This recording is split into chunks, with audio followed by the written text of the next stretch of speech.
অনেক ব্যবসায়ী আছে নগদ টাকার আবশ্যকে কিংবা ব্যবসা পরিচালনার জন্য ব্যাংক থেকে ঋণ গ্রহণ করে মর্টগেজ দলিল করে, এবং ব্যাংক তখন ওনার টাকা দিলে দুটো দলিল করে, একটা মর্টগেজ একটা পাওয়ার।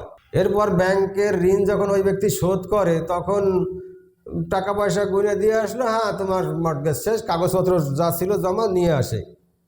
কিন্তু কিছু কিছু কাজ আছে এরপরেও করতে হয়, সেগুলো ব্যাংকও বলে না আর নিজেরাও খেয়াল করে না, পরবর্তীতে এনাদের বিভিন্ন সমস্যার সম্মুখীন হতে হয়।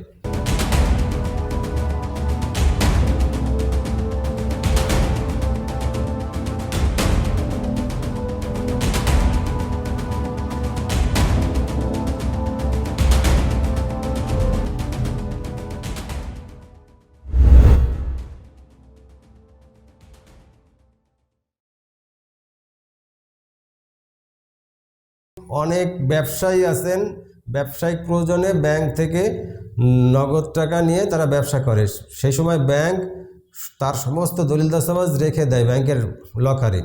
আর ব্যাংক আপনার টাকা দেওয়ার সময় রেজিস্ট্রি অফিসে যায় একটা মর্টগেজ ডিড একটা পাওয়ার ডিড করে রাখে, যাতে আপনি যদি দেউলিয়া হন, আল্লাহ না করুক দেউলিয়া হন, তখন ব্যাংক আপনার সম্পত্তি বেচে তার টাকা সে নিতে পারে। এই সিস্টেমে দুটো দলিল করে। এই দলিল রেজিস্ট্রি অফিসে রেজিস্ট্রি হয় এবং তাদের ভলিউমে নথিভুক্ত হয়। তো এখন আপনার পরবর্তীতে ব্যবসা ভালো হয়েছে, টাকা আপনি ব্যাংকে যায় সব টাকা নিয়ে করছেন, নাও তোমাকে টাকা, আমার কাগজপত্র ফেরত দাও। বেশিরভাগ মানুষ মনে করে এইটাই নিয়ম, নাও তোমার টাকা, আমার কাগজপত্র ফেরত দাও, তখন ব্যাংক তার গাড়ি বোঝকে সব কাগজপত্র বুঝে ফেরত দেয়। কিন্তু না, এরপরও কিছু কাজ আছে, সেই কাজ অনেকে করেন না, যার কারণে পরবর্তীতে অনেক ঝামেলায় পড়তে হয়। কী কাজ? অনেকে আছে যারা একটু কৃপণ, কেন পয়সা নষ্ট করব, কেন আমি এই জায়গায় যাব, তারা ওই ব্যাংকের ম্যানেজার রেখায়, স্যার তা আমাকে একটা অবমুক্তি লিখে দেন পত্র, প্রত্যয়নপত্র। তখন ব্যাংক তার প্যাডে লেখে যে এই মর্মে অমুক আমাদের কাছে ঋণবদ্ধ ছিল, আজকে সে ঋণ শোধ করছে, অমুক স্মারক মতে সব ঠিক আছে, সিলচাপত দিয়ে যাও বিদায়। এই কাগজটা নিয়ে উনি খুশিতে লাফাতে বাড়ি আসে। কিন্তু এটাও ঠিক না, অনেক ক্ষেত্রে ব্যাংকও বলে না আর নিজে তো বোঝেও না। আপনার যেরকম আপনার কাছ থেকে দুটো দলিল সে রেজিস্ট্রি করে নিয়েছে টাকা দেওয়ার সময় প্রথম দিকে, একটা হলো পাওয়ার, একটা হলো এই মর্টগেজ ডিড। তো ওই দুটো ডিড আপনি যদি পরবর্তীতে আপনি এই টাকা শোধ করে বাড়ি আসলেন, আবার কোনো ব্যাংকে গেলেন, ব্যাংক তখন কিন্তু ওই আপনার সার্চ করবে, 12 বছর তল্লাশি করবে যে আপনার এই জমি কোনো বেচা কেনা হয়েছে কিনা। তা 12 বছর তল্লাশি করতে গেলে ওই দুটো দলিল চলে আসবে, ওই যে আপনি যে টাকা নিয়েছিলেন পাওয়ার এবং মর্টগেজ দিয়ে। তখন ওই ব্যাংক হবে, আরে ভাই আপনি এক ব্যাংকে রয়েছেন আবার আমার কোথায় আইছেন কেন? তখন আপনার বুঝাইতে হবে, না ভাই আমি তো টাকা শোধ করছি, এই দেখেন আমার কাগজ, আপনি যাই একটু ব্যাংকে যাই দেখে আসেন। এই সমস্ত দরকার কি? আপনার ব্যাংকে অবমুক্ত টাকা পয়সা দিচ্ছেন, ব্যাংক আপনার একটা রিডামশন ডিড বা অবমুক্ত ডিড লিখে দেবে, 5-6 হাজার টাকা খরচ হয়, তারও অত বেশি খরচ হয় না।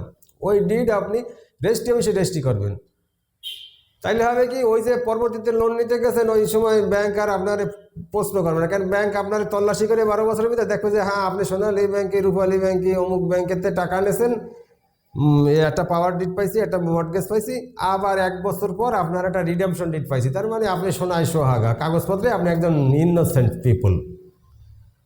তাইলে কত ভালো। আবার দেখা গেল কি আপনার এই সম্পত্তি আপনি নগদ টাকার আবশ্যকে বেচতে যাচ্ছেন, বেচতে গেলে আপনার মতন যদি লোক না হয়, একটু বেশি জ্ঞানী হয়, বোঝমান লোক হয়, সে তো আপনার মতো ভুল করবে না, সে তো 12 বছরের তল্লাশি দেবে, সে বিভিন্ন জায়গায় খোঁজ নেবে। তা তল্লাশি দিলে আবার ওই একই ঝামেলা, ওই একটা মর্টগেজ ডিড আসবে, একটা পাওয়ার ডিড আসবে, কিন্তু আর রিডামশন আর আসলো না। তখন সেও খাবে দার মিয়া সিটার, আপনি অমুক ব্যাংকে আপনি এখনও সেই জায়গায় ঋণই আছেন, আপনি আবার আমার দ্বারে ব্যস্ত হয়েছেন, থাপ্পড় দিয়ে দাঁত ফেলাই দেবো, এরকম চিল্লাইও থাপ্পড়ও মারতে পারে আপনারে, রাগী লোক হইলে।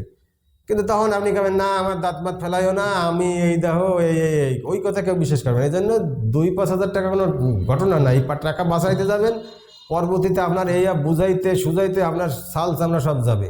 এই জন্য উচিত কোনো ব্যক্তি যদি মর্টগেজ দেয় সম্পত্তি, পরবর্তীতে যখন মর্টগেজ শোধ করে তখন ব্যাংক থেকে দুটো কাজ করবেন। এক, বলবেন যে ব্যাংকের উকিল সাহেবরে যে আমারে তুমি মর্টগেজ দলিল ড্রাফট করো, প্রুফ দেখাও, এটা রেজিস্ট্রি করে দেবা। আর ব্যাংকের ম্যানেজারে বলবেন যে আপনি একটা দেন, আপনাদের প্যাডে সিল সাপোর্ট দিয়েও অবমুক্তির ওটা সার্টিফিকেট দেন, তাহলে একটা অবমুক্তির সার্টিফিকেট ব্যাংক থেকে নেবেন, আর ব্যাংকের কর্মকর্তা যায় রেজিস্ট্রি অফিসে আপনার রিডামশন দলিল করে দেবে। এই দুইটা থাকলে বাংলাদেশের যে জায়গায় আপনি ঋণ নেন কিংবা পরে বেচা কেনা করেন সবাই দেখবে, তাই তো। আর যারা একটু সচেতন সার্চ করবে আপনার নামে 12 বছরে, বিগত 12 বছরে কোনো বেচা কেনা করছেন কিনা আপনি সেইটা যেই দেখবে, তখন দেখবে যে অমুক সালে মর্টগেজ আছে, পাওয়ার আছে। ঠিক আর 1 বছর পরে কি তার 2 বছর পর যেদিনকে দেখবে যে রিডামশনও আছে, বাহ এই লোকটা তো ভালো লোক, আপনার পরে সন্তুষ্ট হবে। এত গেজি ব্যাটারি খরচ আপনার খরচ হবে না।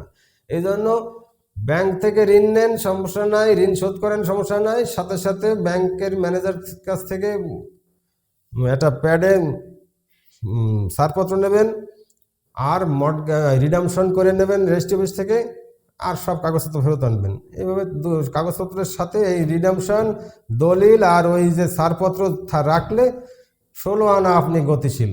আপনারা কে ঠেকায় কে, কোনো কথা বলা লাগবে না, খালি ফাইলটা সেট বা পুট আপ করবেন কোন জায়গায়, দেখেন তারা খুশি হবে।